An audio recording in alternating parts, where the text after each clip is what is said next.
there, I'm Wendy Ditchfield from Happy Cookers, and I want to wish you a happy Thanksgiving. Normally today I would have my two friends with me, Yvonne Montague and Dorothy Rowe, but I got a little bit of food poisoning yesterday and they decided to stay away from me, so it's a family affair today. On camera is my granddaughter, Annabelle Souquette, and my husband, Desmond Ditchfield, who's helping out. So, like I said, it's a family affair. We're going to have a wonderful menu today, and it will include roast turkey, homemade stuffing, garlic mashed potatoes, prosciutto, Brussels sprouts, apple, sweet potato casserole, and creme brulee. I might have forgotten a few things, but anyway, that's all right. So one of the things that you need to do ahead of time is to start your garlic off, and this is what it looks like. I got garlic cloves from Albertsons in the organic section. They may have it in other grocery stores, and they are delicious. They're pre-peeled, no fuss, no muss, and they last for about 3 weeks in the refrigerator. So we took 3 of the individual packets they come in. Isn't that cool? And we took 3 of those. We put them in a carafe in olive oil, salt, and pepper. We'll cover it with tin foil and cook it for about 30 to 45 minutes before they're added into the mashed potatoes. So for years, I've tried to make my own homemade stuffing recipe. I don't know how to do it the way everybody else makes it. I know when I make it, I put it in the bird. And what we do is we begin with a stick of butter, and we put that into the frying pan. And if you wonder what those little brown things are in the frying pan, I roasted walnuts in there to begin with. Okay, so we do that with the butter. And then we chop up celery and onion. And usually I do about 1/4 of the total amount of onion to 3/4 celery. Ta-da! And then the magic secret, I add in about a cup of raisins. Now the raisins, they don't have to be super plump because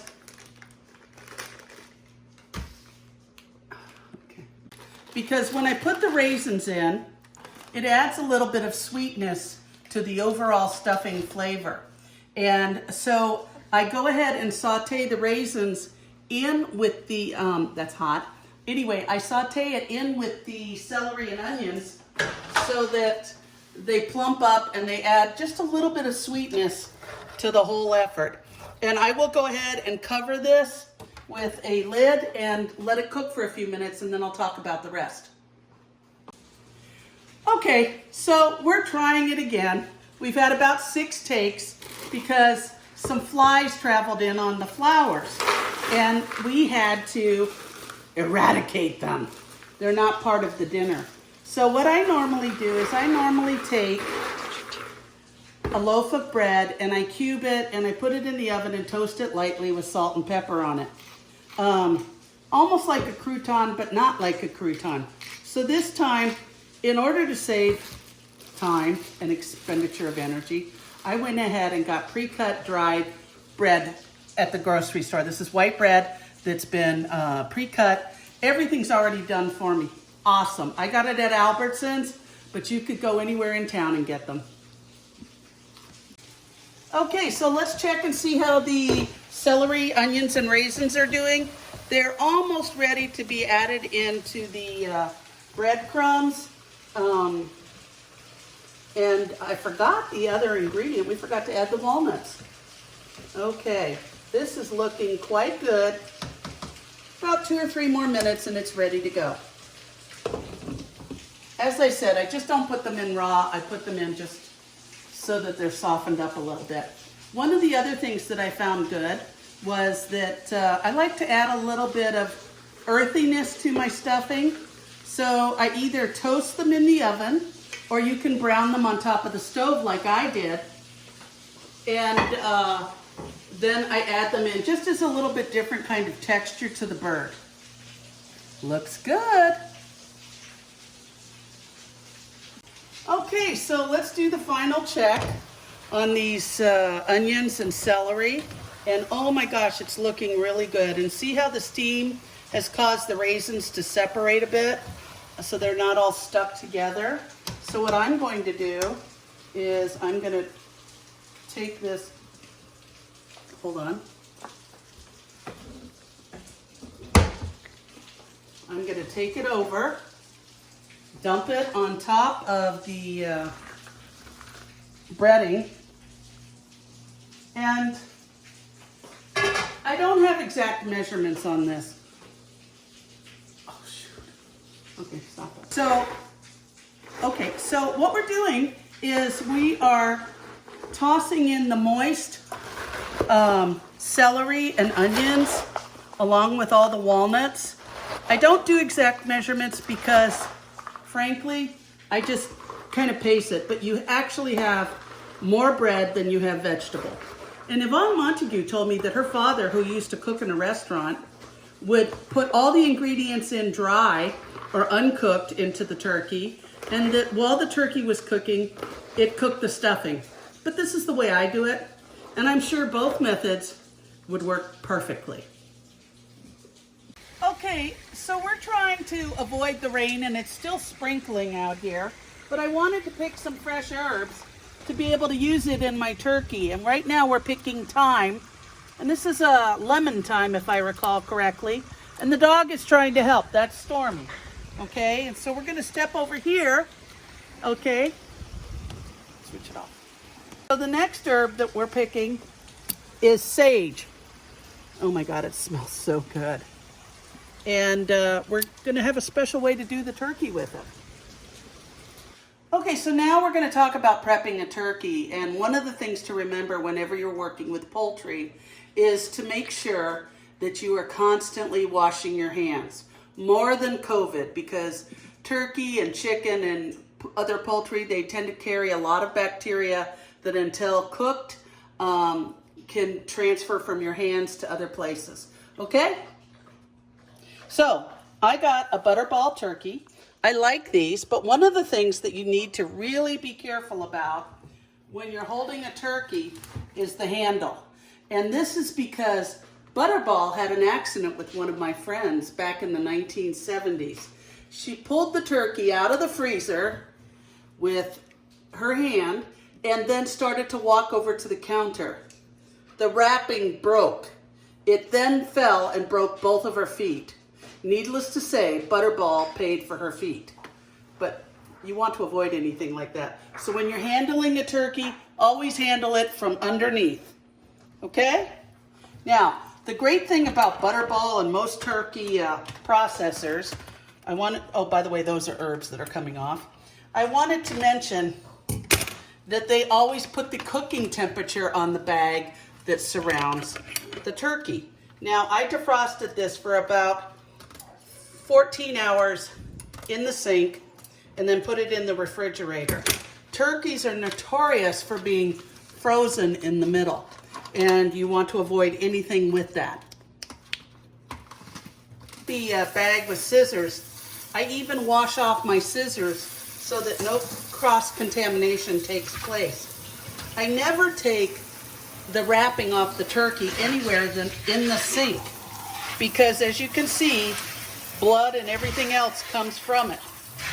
So I rinse everything off and it immediately goes to the trash can.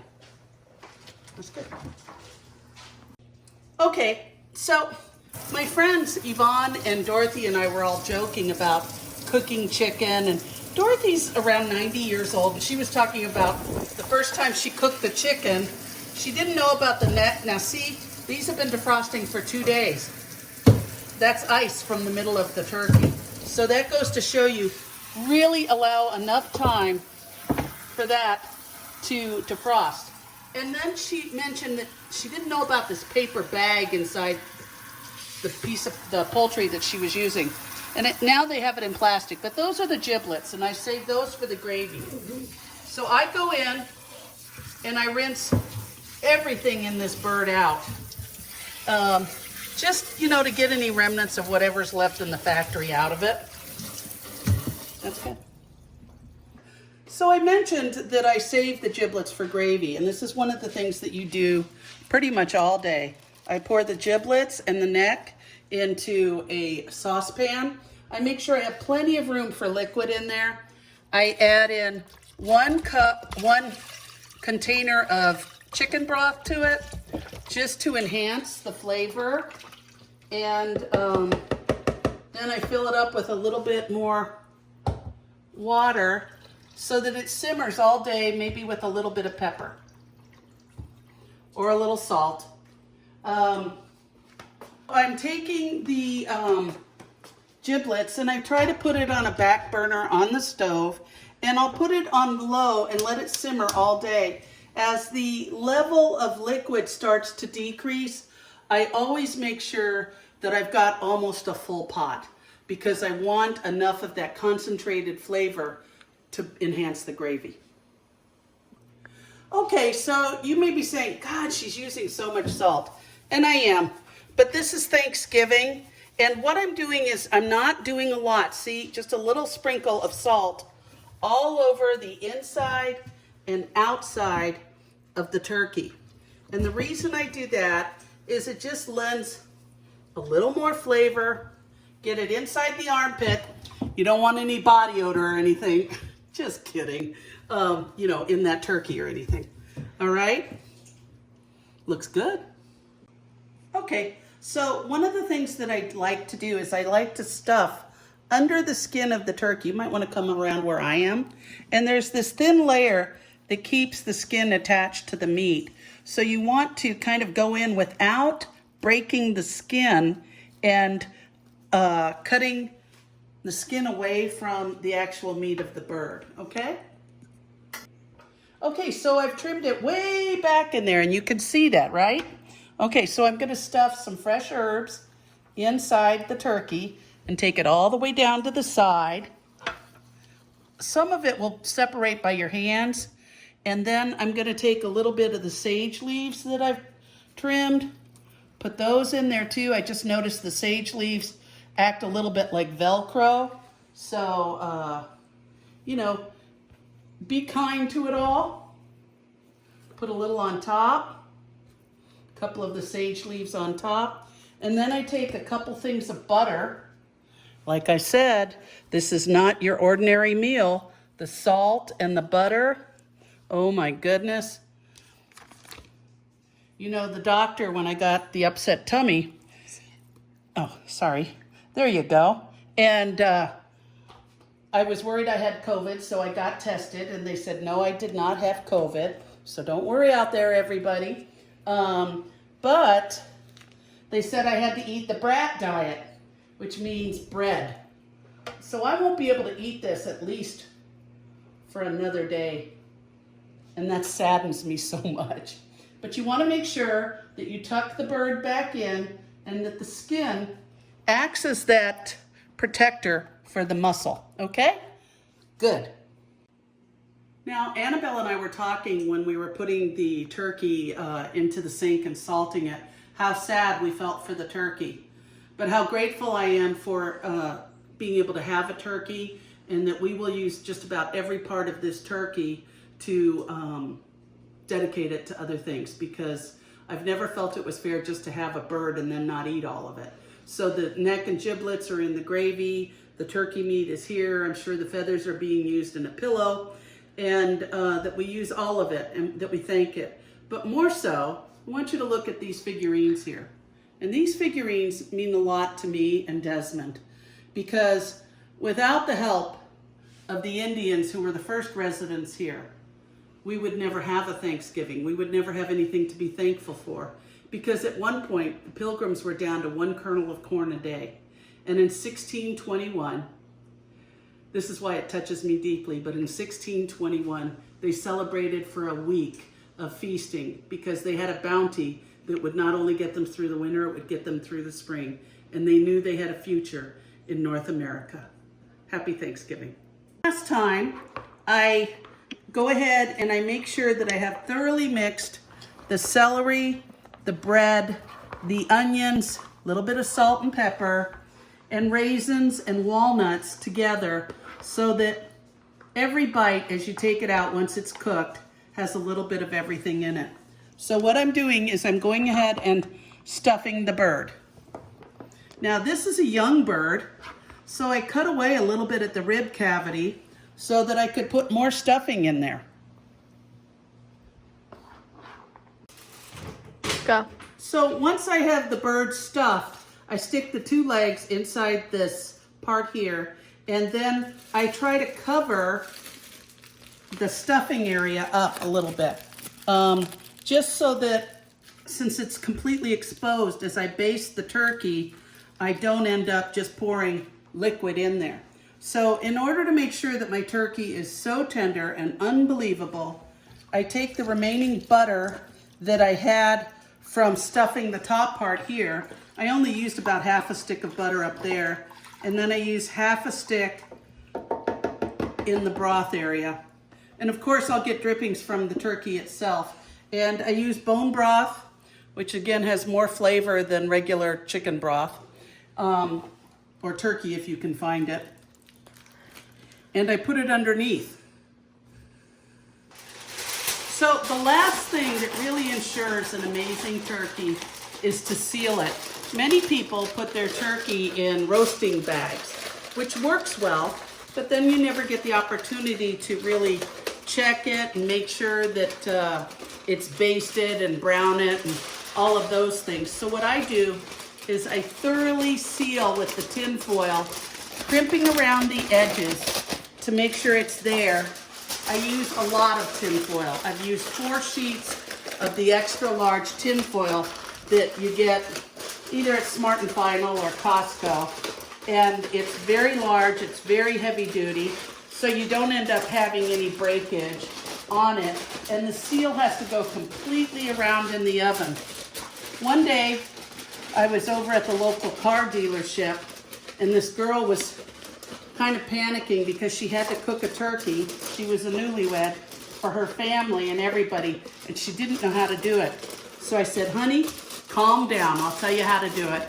So when we saw her after the holiday, she was so thankful, and she's now been designated the turkey cooker for the family. So this is great because it steams it, it roasts it, and you can check on it, and then we can baste it.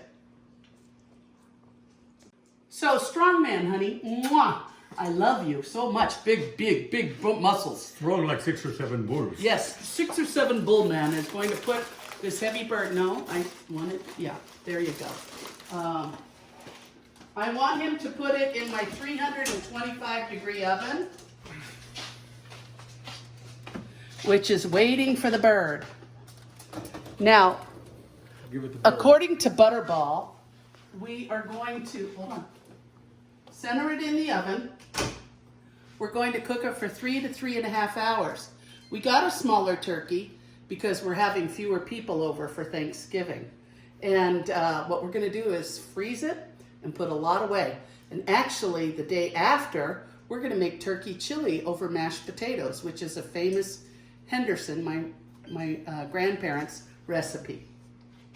Here we go. Dorothy's sweet potato apple casserole. 5 medium sweet potatoes peeled and chopped into about 3/4 inch, 1 inch cubes or whatever. 2 red apples, not peeled, sliced. 1 large pineapple can of pineapple chunks and juice.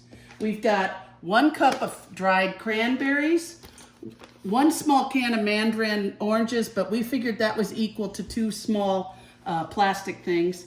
And 1 cup of apple juice. I've got this Sugar Beet apple cider. It is so good. Make sure you shake it before you pour it out. It's not filtered. And we've got maple syrup. And this maple syrup, if you look at it, has been aged in bourbon barrels. So I can't wait to see what the flavor is like on that.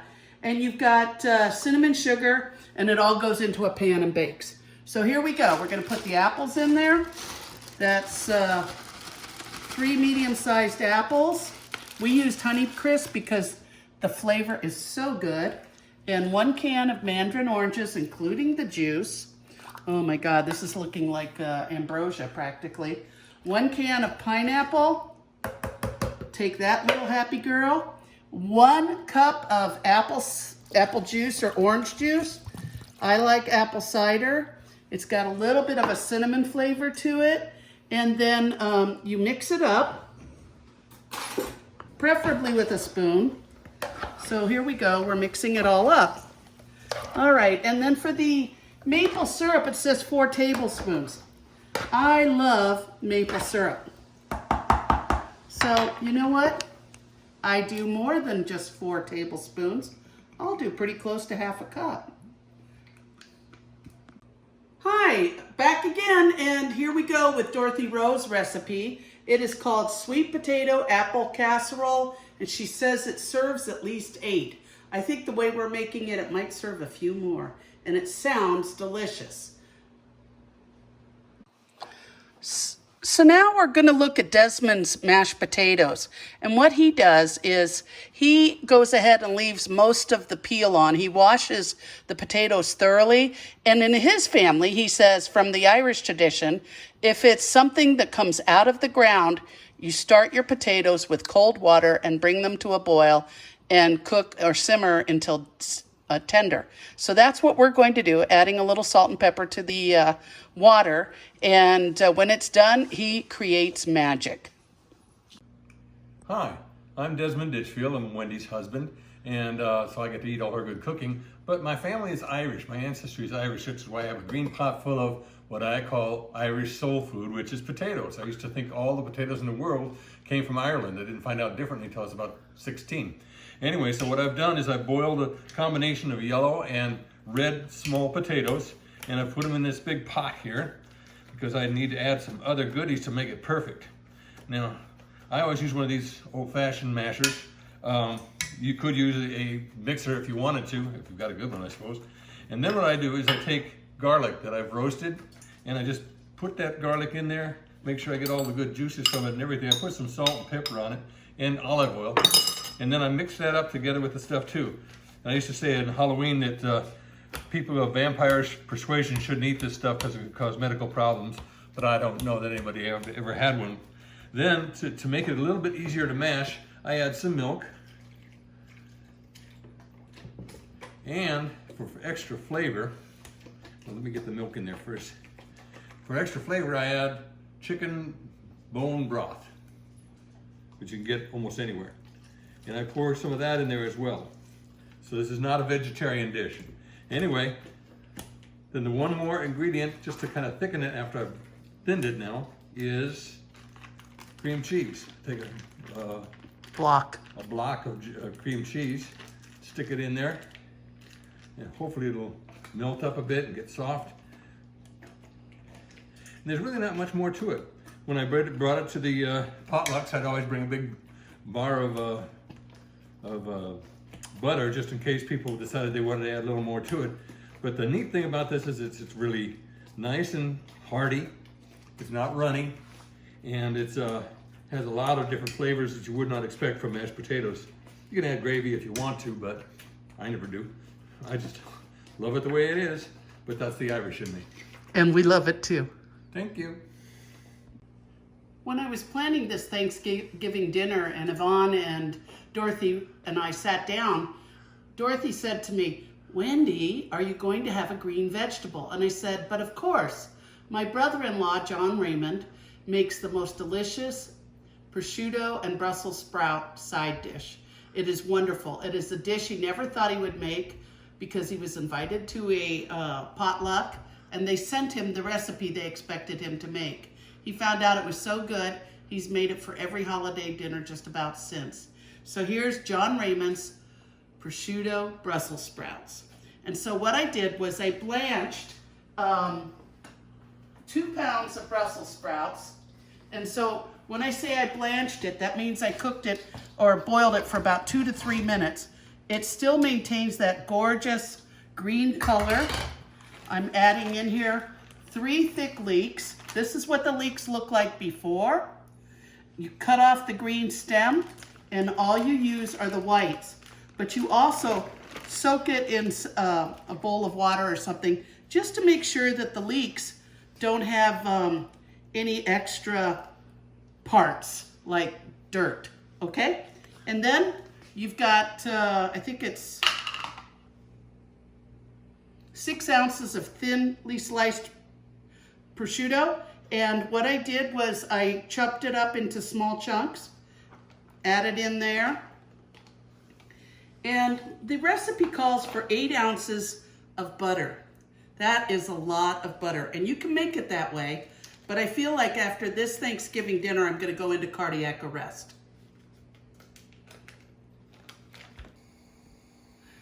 I've brought over the frying pan over here to the stove, and I'm melting the butter first of all to get it all in there. I might have done that to begin with. And then you want to go ahead and just cook this until the Brussels sprouts are tender and the leeks are tender. I would use a lid on it because it would help, the steam will help tenderize the Brussels sprouts and the leeks, and we're ready to go. Here we go. And we remember to remove the feathers too. Oh, Desmond, that looks gorgeous. Yep. Thank you, man of 6 bowls. All right, and it's falling apart. Way to go. Okay, so the last stage is to take the giblets out and the sage that I put in to boil, and I also put the thyme in. The best thing about the giblets is that the dogs really get a chance to enjoy our dinner as much as they do, but it yields so much flavor. And if you notice, the thyme leaves have fallen off of the stems. So just by going in, I'm just checking for any more vegetable debris. Here's another thyme stem. I didn't put very much in, but there we go, 2 more. And the leaves lend the flavor as long as with the stems, but nobody wants to have stems in their gravy. I don't. Okay, so I've poured in probably about a good 4 cups of broth from the giblets. I'm stirring it in with the gravy. I'll let it boil down a little bit as we get other things out, and just keep stirring to make sure there's no separation. If you get a little bit of separation, you can always add a little more wonder to it. It should take care of the job. Okay. Tell me when. Go. Oh, I'm so exhausted. It's been a long day cooking for Thanksgiving, but somebody just mentioned dessert, and we're doing creme brulee. And so, as a result, we're adapting a recipe from the Food Network by Jeffrey, I think it's Zacharian, and we're gonna try it, but it looks really good. He cooked his in little mini pumpkins. You can do that too, but mine didn't look too good today when I got ready to start. So I'm just putting it in little ramekins, okay? All right, so this time we're going to use 1.5 cups of milk and 1.5 cups of heavy cream. So essentially we're making our own half and half, but we're controlling it. And you have to bring this mixture to a simmer. Don't kill it and overboil it, but just to a simmer.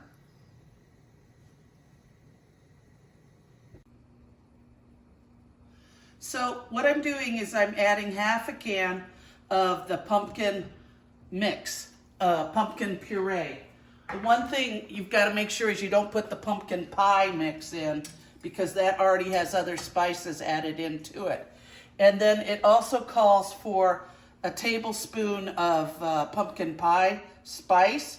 You can make your own by adding various spices together, but I found it makes too much. And so pumpkin pie spice, that's exactly what it looks like. And I like to add a little more to give it a little bit more of a flavor. This has ginger, cinnamon, nutmeg, allspice, mace, and cloves. And I think it really, whoops, got it a little bit too hot there for a second. Okay, and then I've already added the half cup of brown sugar. Now I'm adding 1/4 cup of white sugar. And the best ingredient of all, Grand Marnier. It calls for 2 tablespoons of Grand Marnier. I like a little more of a hint of orange, so I added 3 tablespoons. And you stir this up until it's all dissolved. It's really easy.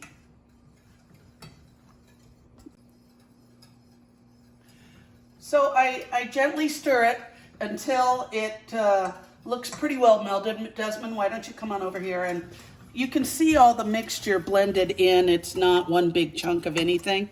One thing I did forget was to add, it calls for a teaspoon of salt.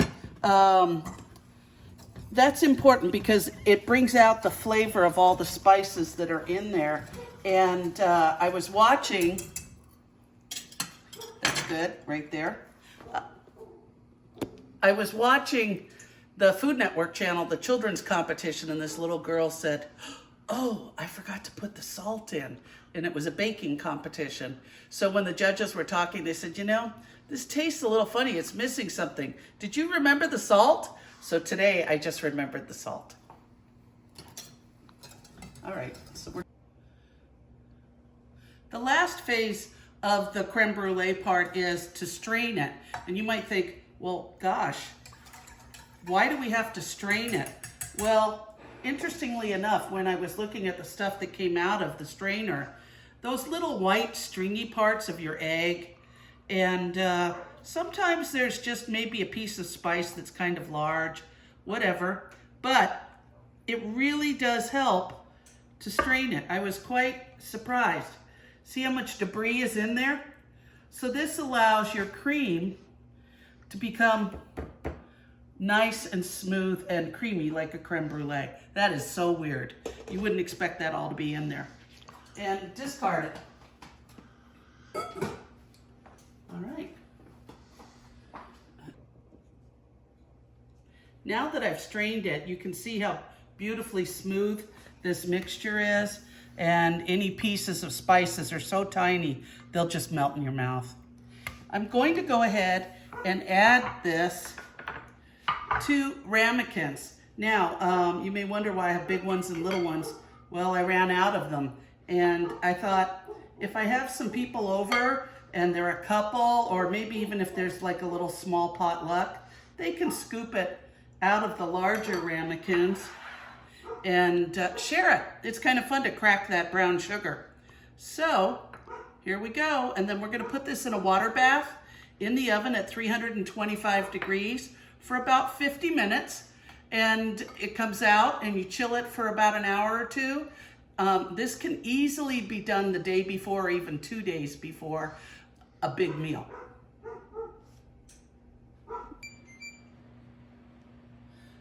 So Desmond and I have put these into a water bath.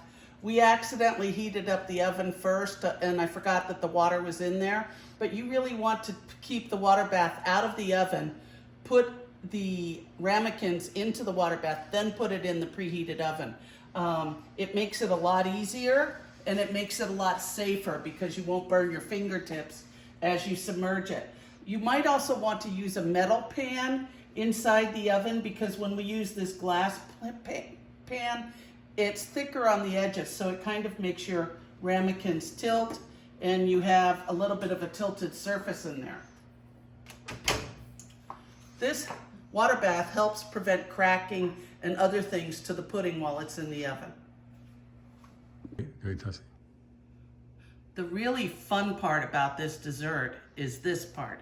You take a little bit of turbino sugar. So, and this one is called Sugar in the Raw, turbino cane sugar. You might see it different names or anything, but you're looking for the turbino sugar. And the reason they want the turbino sugar, it's like a cross between brown sugar and white sugar. It has a little more higher molasses content.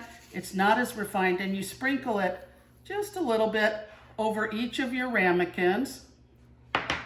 And then comes the magic part. You push down on the button, but we don't want it that high, okay? What we want is a little bit softer flame. I got this from Bed Bath & Beyond. It's one of the best ones I've ever used. You can get them at hardware stores, but this one really does have a full flame to it, and it works very well. Now, as you can see, I may not have enough of a flame on it that time, so I'm going to increase it. I'm going to increase it.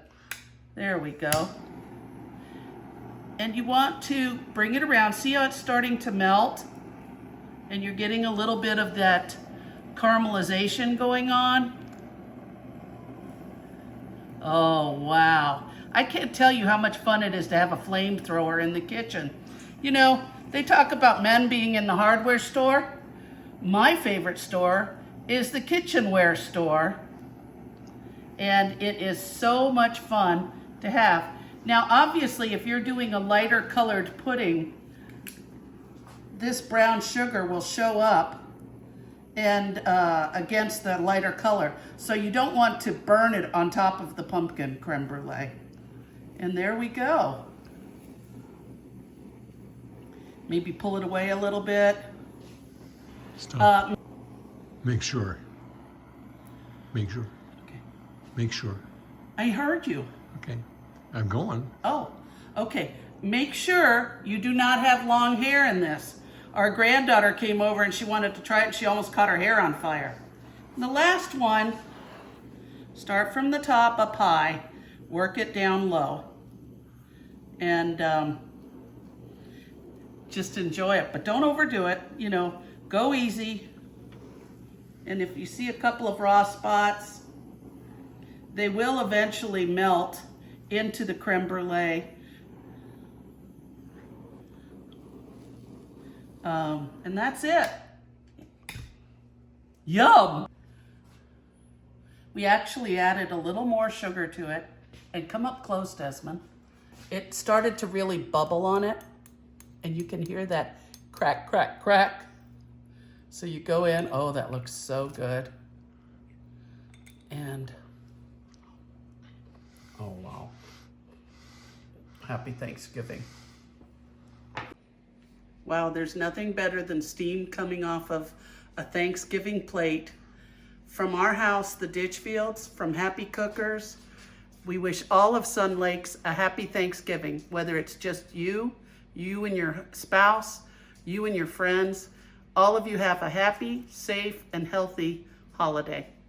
Bye.